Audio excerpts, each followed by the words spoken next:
Graça e paz, meus irmãos. Uma boa noite a todos. Eu não sei se todos que estão aqui receberam em mãos o estudo desta noite. Alguém não recebeu?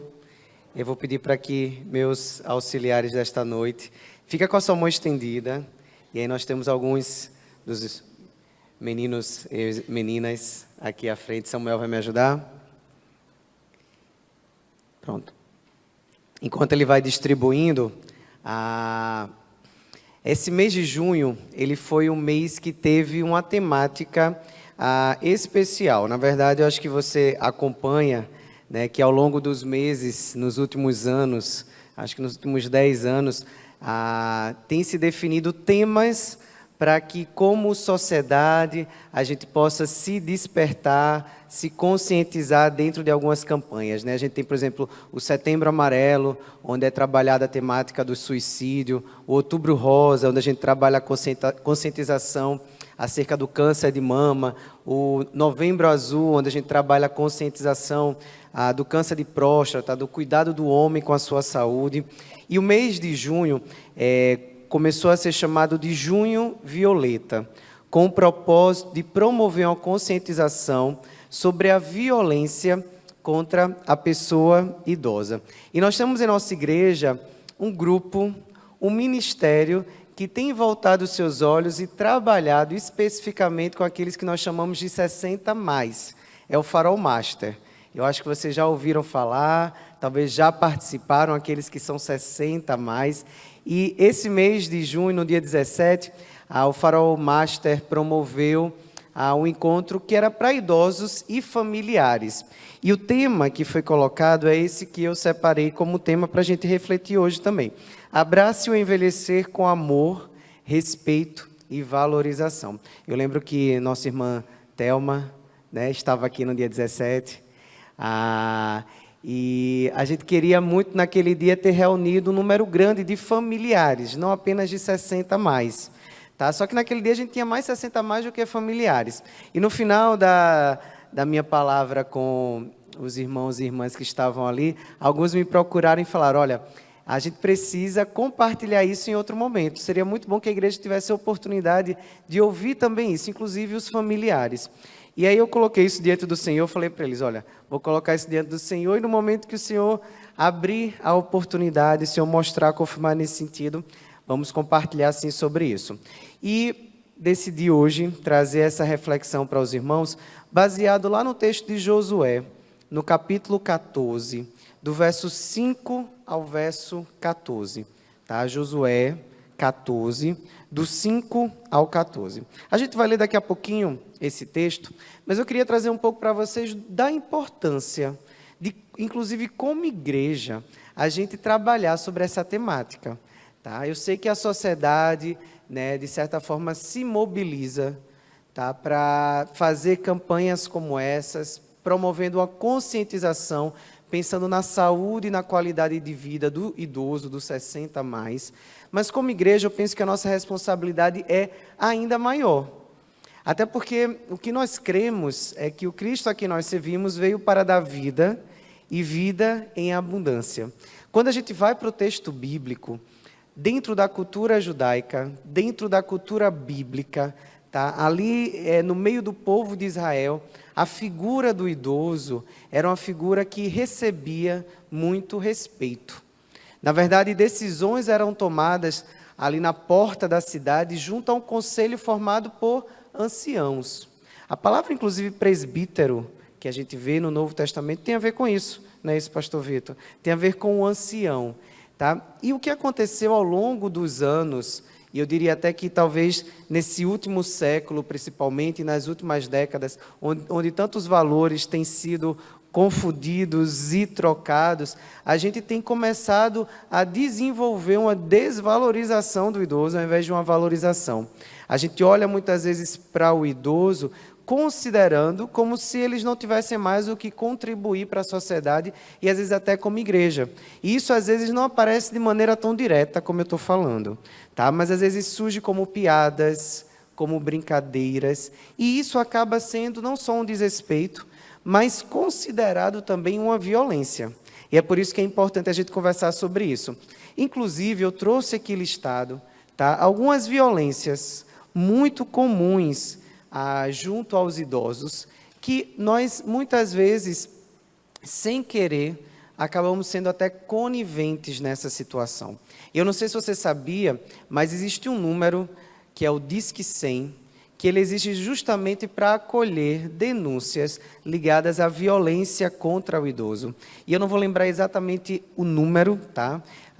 E eu acabei não anotando aqui, registrando, mas nos 5 primeiros meses desse ano, de janeiro a maio, se eu não me engano, foram registrados mais de 200 mil, tá, ligações com denúncias sobre violência contra idoso, tá? Nos 5 primeiros meses desse ano.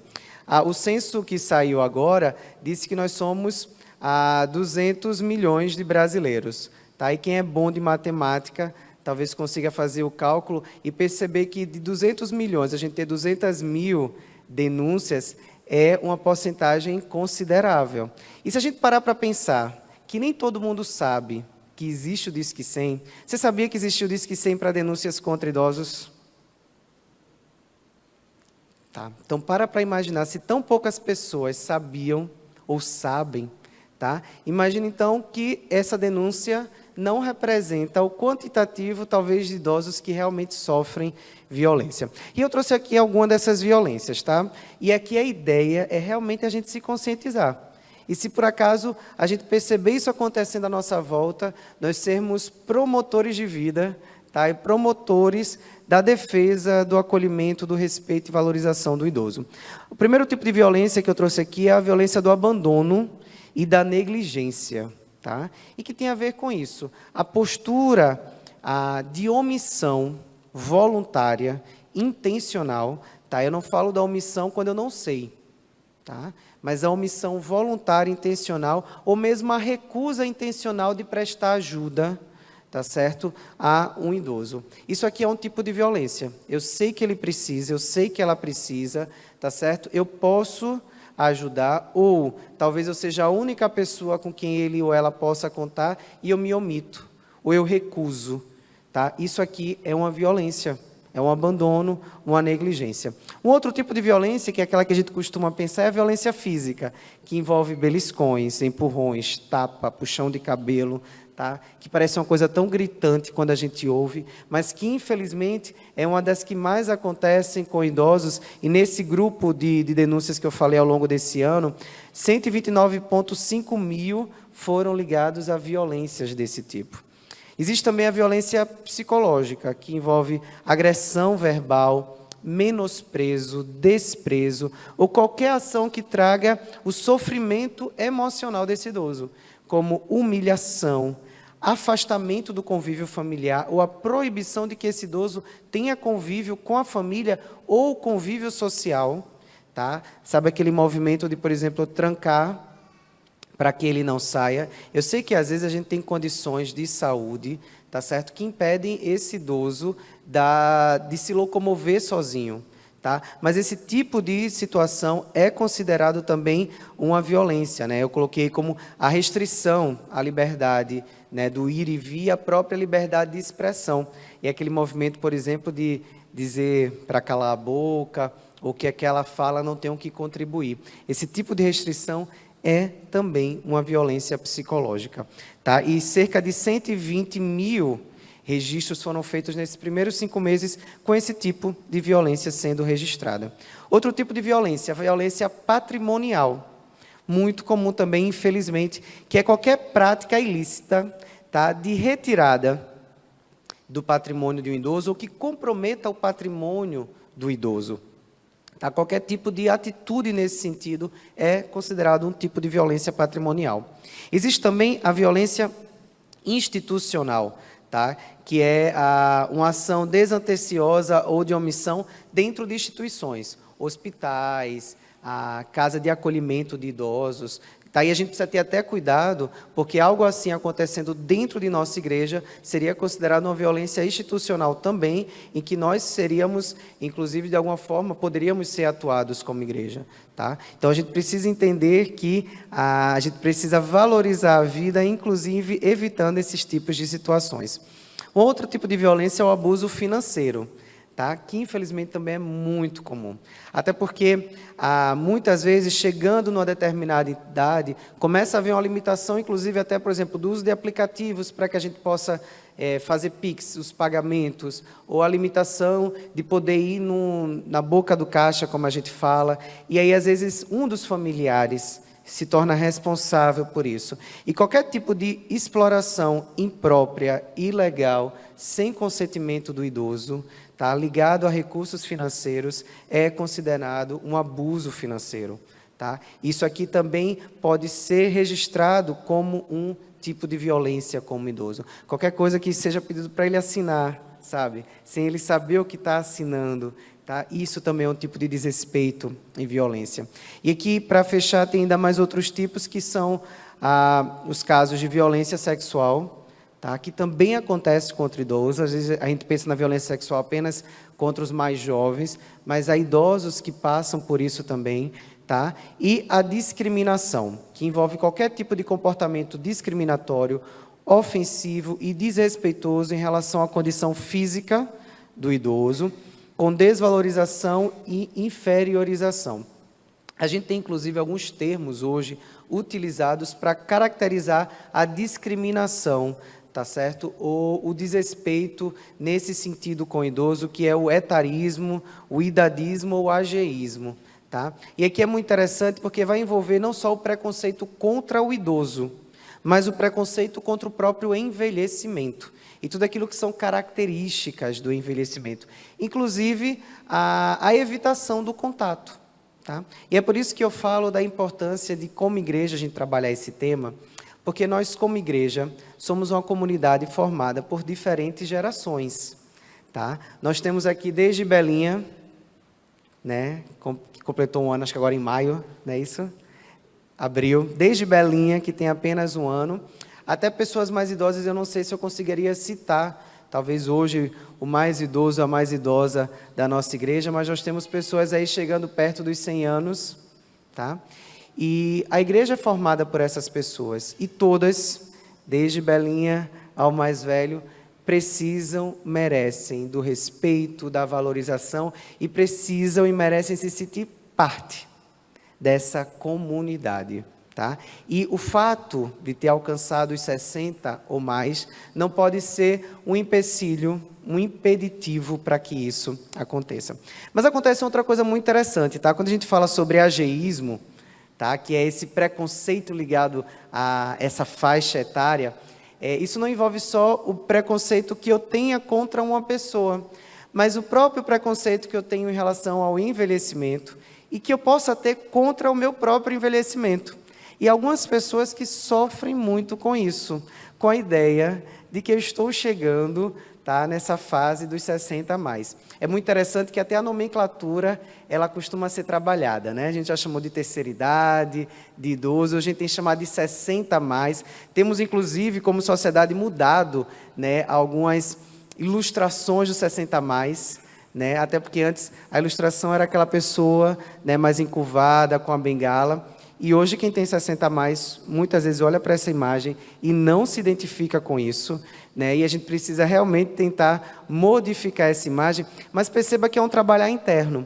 E aqui entra outra coisa importante para a gente pensar. Envelhecimento não tem a ver com ser 60 a mais. Eu não sei se você sabia, mas você já está no processo de envelhecimento. E vou citar Belinha de novo. Belinha nasceu e já começou esse processo, tá, de amadurecer, crescer, e vai vir o envelhecimento naturalmente. As nossas células passam por isso, nós passamos por isso. E a gente precisa aceitar, e aí eu vou voltar a falar daquilo que foi o tema que o Farol Master trouxe, abraçar o envelhecimento. Olhar para nós, olhar para a nossa volta, olhar para as pessoas à nossa volta e entender que envelhecer é algo que a gente precisa abraçar, para a gente poder se tratar com amor, respeito e valorização, e também tratar aqueles que estão envelhecendo à nossa volta com amor, respeito e valorização. E é por isso que eu convido vocês, e eu acredito que a Bíblia de vocês já está aberta, ou no aplicativo acessado, lá em Josué, capítulo 14, verso do 5 ao 14, E eu quero ler a história aqui, um momento de um 60 a mais, né? Na verdade um 80 a mais, que era um senhor de 85 anos, chamado Caleb. E vocês já ouviram falar de Caleb, um dos 12 espias, ali junto com Josué, tá? E Caleb, ele se apresenta justamente a Josué, no momento em que a terra, chamada Terra Prometida, estava sendo alcançada. Inclusive, as tribos estavam recebendo as terras, tá? As porções de terra que lhes eram por direito, tá? E Caleb, ele vai à presença de Josué para, inclusive, lutar pelo seu direito.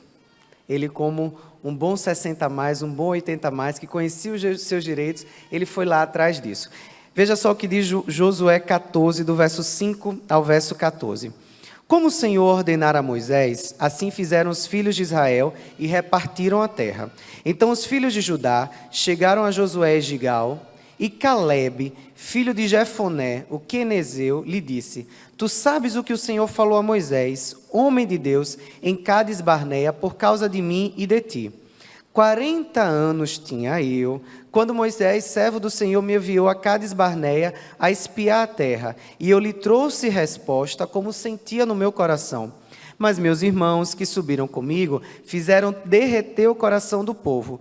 Eu, porém, perseverei em seguir ao Senhor meu Deus. Então Moisés naquele dia jurou, dizendo: Certamente a terra que pisou o teu pé será tua e de teus filhos, e em herança perpetuamente, pois perseveraste em seguir ao Senhor meu Deus. E agora, eis que o Senhor me conservou em vida, como disse.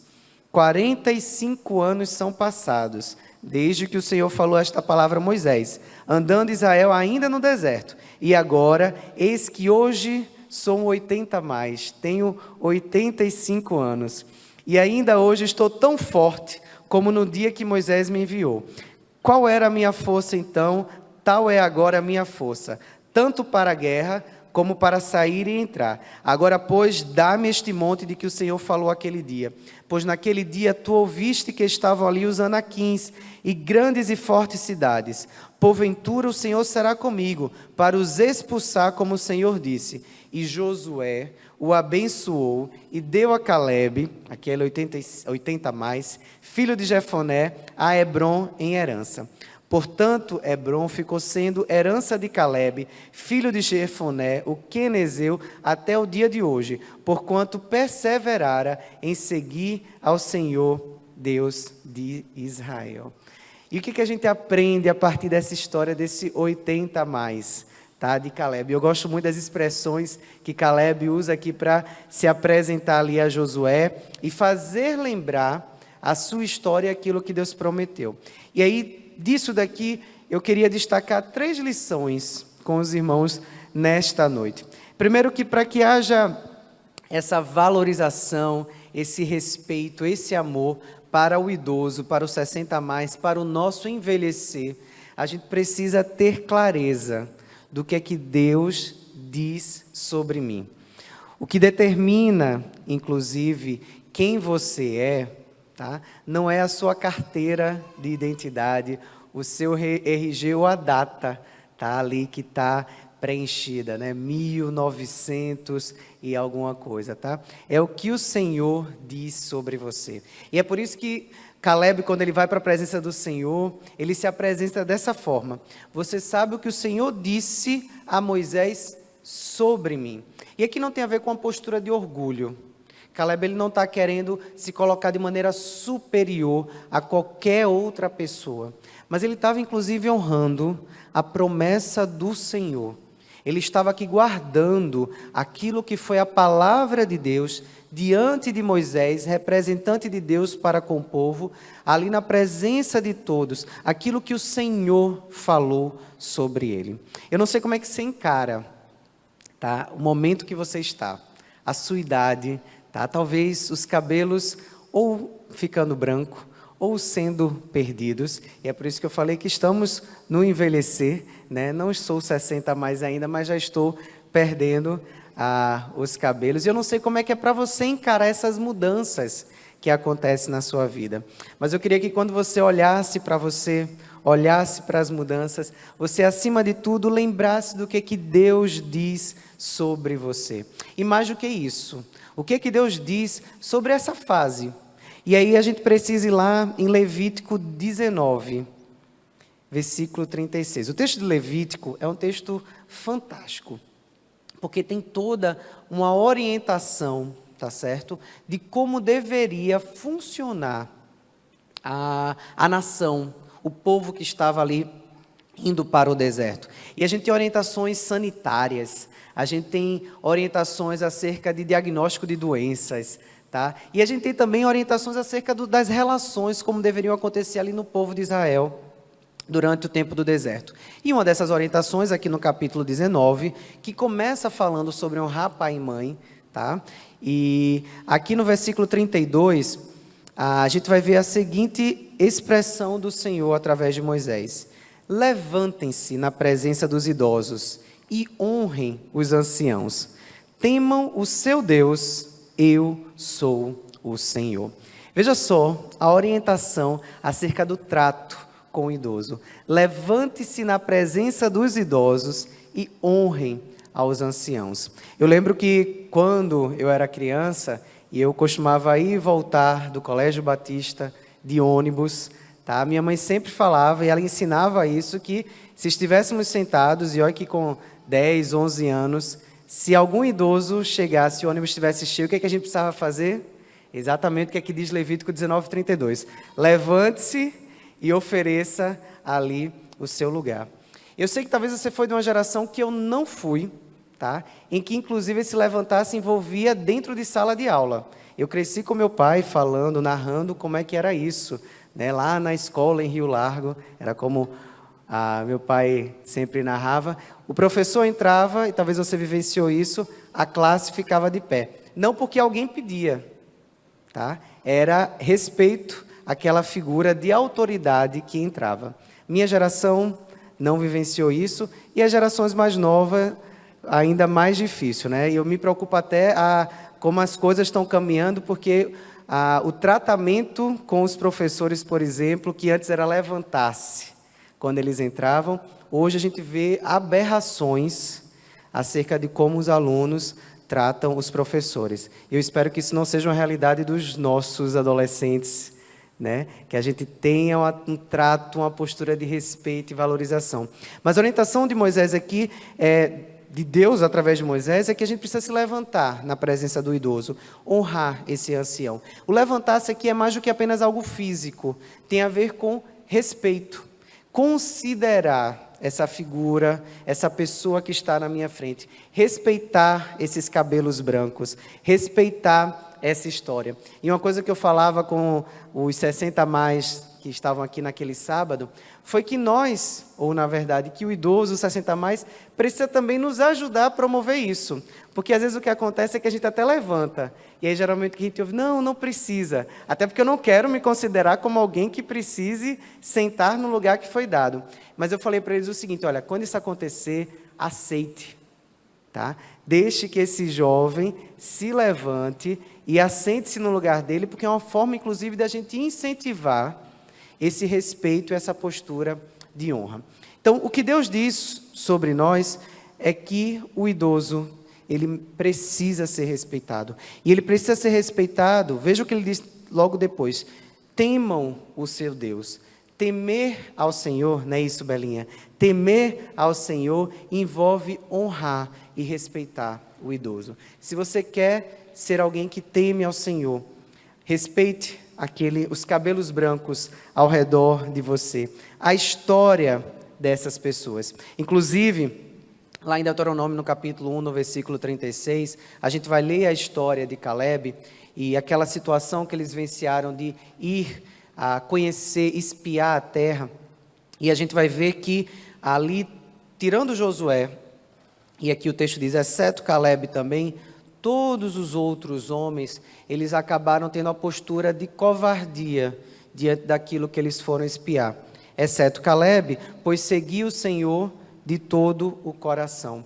A história de Caleb merece respeito, por seguir ao Senhor de todo o coração. E a gente precisa respeitar também essas histórias, tá? Desses homens e mulheres, inclusive que construíram e ajudaram a construir o templo onde a gente está. Eu não sei se você sabe, mas nem sempre esse templo existiu. Houve um momento, e se você não sabe quando, a gente tem um livro que conta a história, e a gente vai ver, e o livro é fantástico, viu? Porque tem narrativas, inclusive, até de anedotas, e coisas que aconteceram nesse período e nessa época, contando histórias, inclusive, de famílias, tá? Que hoje os netos, bisnetos fazem parte, pastoreiam aqui, mas foram os avós, bisavós, que construíram essa história. Precisamos honrar a história dos nossos idosos, porque é como Deus também olha para essas pessoas. Deixa eu ir para o segundo. Quando a gente olha para o nosso envelhecer, e para aqueles que estão envelhecendo à nossa volta, eu preciso olhar não só para o que Deus diz sobre eles e sobre mim, mas o que eu sei sobre mim.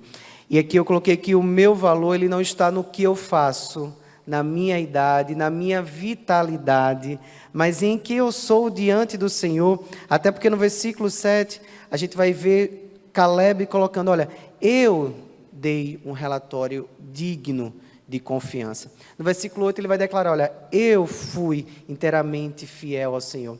E mais uma vez aqui não temos palavras de orgulho, mas de palavra de reconhecimento. Olha, eu sei quem eu sou diante do Senhor, e eu sei o que eu fiz, eu sei a minha história, e por isso eu preciso me respeitar, respeitar quem eu sou, e respeitar esses cabelos brancos, e respeitar o que a gente vivenciou até aqui. E eu trouxe ainda 3 outras coisas que eu percebi que me chamam muita atenção aqui em Caleb. No versículo 10, ele diz, o Senhor me manteve vivo como me prometeu, e por isso aqui estou. No versículo 10 eu acho muito interessante, porque ele fala com muita autoridade sobre estar ali diante de Josué. E eu percebo a convicção e a firmeza nessa pessoa, nesse servo, e que nós precisamos também trazer para a nossa vida. Convicção e firmeza em quem nós somos, quando nós falamos, quando nós posicionamos, quando nós ensinamos, quando nós aconselhamos, até porque a orientação bíblica de Paulo, inclusive aos idosos, é que aconselhem e ensinem os mais novos. Então eu preciso fazer isso com convicção e firmeza. Eu vejo também uma visão equilibrada dele mesmo e uma disposição para servir. E aí é quando no versículo 11 ele vai falar, olha, e ainda hoje eu estou tão forte como no dia em que Moisés me enviou. Qual era a minha força então, tal é agora a minha força. E eu acho fantástico essa fala de Caleb. Inclusive, ele não está aqui hoje, porque ele está inclusive de férias, seu Abinael, e aí durante o Congresso da Família, a gente desmontando as coisas lá atrás, tinha aquela televisão enorme, e que ele não queria de jeito nenhum ajuda para levar. E eu fiquei pensando que talvez ele repetisse essas palavras de Caleb, né? Eu sou tão forte como no dia que eu comecei a trabalhar aqui, não preciso de ajuda. E aqui eu não quero incentivá-lo a não receber ajuda, mas o que me leva a refletir aqui é essa disposição, esse senso de disposição, e eu não falo aqui de força física, eu falo de disposição de coração. E uma coisa que às vezes vai acontecendo é que a gente vai às vezes perdendo as possibilidades de trabalhar ou de fazer algo como a gente fazia anteriormente.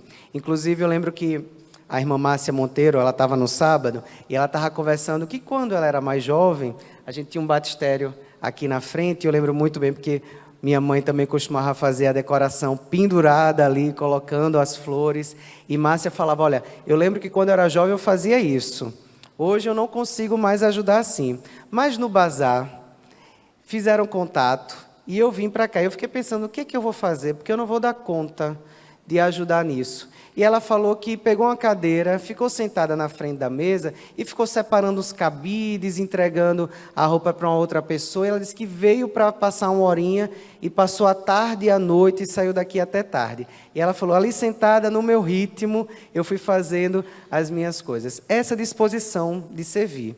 Talvez você não consiga mais se pendurar para fazer uma decoração, mas talvez você consiga sentar e vir bordar nas Dorcas.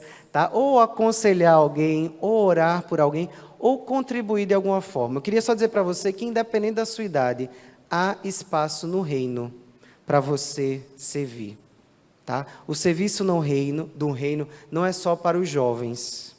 Tá? O serviço no reino é para todos. Se há fôlego de vida, dá para a gente servir no reino do Senhor. Então, que a disposição de Caleb sirva de inspiração. E um outro ponto aqui, acerca da visão de Caleb sobre si, é a busca e a defesa dos próprios direitos, que é o que a gente está conversando hoje por conta do Junho Violeta. Ele fala ali para Josué no versículo 12. Agora, pois, dá-me este monte que o Senhor falou aquele dia, aquilo que o Senhor me prometeu. Ele vai lá para realmente recorrer aos direitos dele. Olha, Deus prometeu e agora você vai ter que me dar e cumprir. Aqui tem a ver com eu saber, olha, direito é uma coisa, inclusive, e aí temos advogados de plantão, né, Robson? Direito, aqui talvez a gente poderia colocar como algo até inalienável.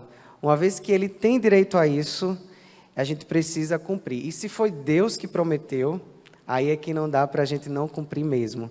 Tá? Então aqui a gente precisa entender que eu preciso conhecer os meus direitos e lutar por isso. E nós, como igreja, nos juntarmos nessa luta. E o terceiro ponto, quando eu olhar para o envelhecer, para me valorizar, me amar e respeitar, assim como aquele que está envelhecendo à minha volta, além de olhar para aquilo que Deus diz sobre o envelhecimento, o que eu sei sobre mim, eu também preciso repensar a maneira como eu sou visto. E por que eu digo isso? Porque talvez essa seja uma das coisas que mais nos preocupam, como o outro me vê. E é por isso que às vezes eu tenho dificuldade de lidar com o espelho, porque tem a ver com esse olhar com o outro, né? Com a coloração, pinto ou não pinto, né? Mantenho ou não mantenho, faço ou não faço, aplico ou não aplico, tá? Porque quando me verem, o que é que vão pensar, o que é que vão dizer de mim? Isso é tão preocupante. Eu digo isso até com coisas que não tem nada a ver com velhice. Eu me preocupo, por exemplo, quando alguém inclusive deixa, por exemplo, de orar numa reunião, no encontro, preocupado como é que o outro vai receber a oração, tá? E a gente deixa, inclusive, de vivenciar, tá, a experiência ali com Deus, porque eu estou preocupado com o olhar, com a fala do outro. Tá? E aí a gente precisa entender que não é o outro que vai determinar o meu valor. O outro aqui, como igreja, não está para me avaliar. Nós estamos juntos para somar, para juntos adorar. Tá? Então, toma cuidado para que esse olhar do outro não afete a sua visão sobre si e o seu valor sobre essa fase da sua vida. E eu trouxe 3 pontos aqui que às vezes nos preocupa sobre esse olhar do outro e que Caleb também nos ensina. Primeiro, o reconhecimento. Tá? E ainda que a gente fale que a gente não faz nada para ser reconhecido, reconhecimento é uma busca do ser humano natural. A gente não pode se prender a isso, mas é muito importante quando a gente se sente valorizado. E aqui, o que a gente vê no versículo 13, é que depois de toda essa experiência, Josué se aproxima e abençoa Caleb. Ele faz um movimento ali de conferir bênção sobre aquele 80 mais, sobre aquele idoso. Abençoar aqui tem a ver com isso, com trazer respeito e honra. E esse é um papel nosso para com nossos idosos, abençoá-los, abraçá-los, acolhê-los, proferir palavras de bênção. Quando passar por um idoso na nossa igreja, tá? Não deixe de cumprimentar, você talvez nem saiba o nome dele e dela, cumprimente, sorria, abençoe. Tem uma senhorinha que sempre senta ali atrás, na saída, irmã Dulce, e eu não sei se você já cumprimentou, é a mãe do irmão Deivão, e ela sempre fala da alegria, quando ali no corredor alguém para falar com ela. E essa alegria não é só da irmã Dulce não, tá? É de qualquer pessoa que se sente valorizada e de qualquer idoso no nosso meio. Então abrace, cheire, acolhe, reconheça, abençoe. Uma outra preocupação que muitas vezes vem é a questão da herança, né? O que é que eu vou deixar para esses outros? E eu penso aqui que Caleb, quando ele se aproxima, tá, ele vai falar aqui no versículo 14, né, que Hebron foi dado por herança e ficou como herança não só para Caleb, como para os seus filhos. Mas o que eu penso é que a melhor herança que a gente pode deixar não tem a ver com os nossos títulos, com as nossas conquistas, com o saldo bancário, com a aposentadoria, mas a nossa fidelidade a Deus, que serve como testemunho. Perceba, inclusive, que só é dado à terra aqui no versículo 14. Mas antes disso, tudo que é mencionado é a fidelidade, a lealdade, o coração segundo o coração do Senhor. Tudo isso daqui é muito mais forte. A melhor herança que a gente pode deixar. E é com isso que a gente precisa se preocupar. Tá? E por último, ligado também à herança, a questão do legado. O que é que meus filhos, netos vão dizer quando eu partir? Como é que eu vou ser lembrado? Como é que a minha história, a minha família, o meu nome vai ter continuidade?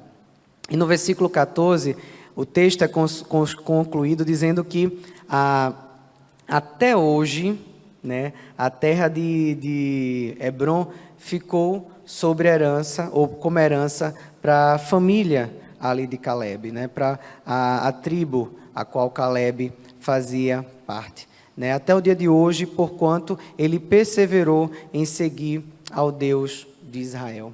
E aí me chama muita atenção esse até hoje, a continuidade que é dada. E é muito interessante que se você for lá para 1 Samuel, capítulo 25, versículo 3, Caleb vai ser mencionado e essa terra como uma herança realmente que as gerações posteriores tiveram por conta da fidelidade de Caleb a Deus. E sabe o que mais?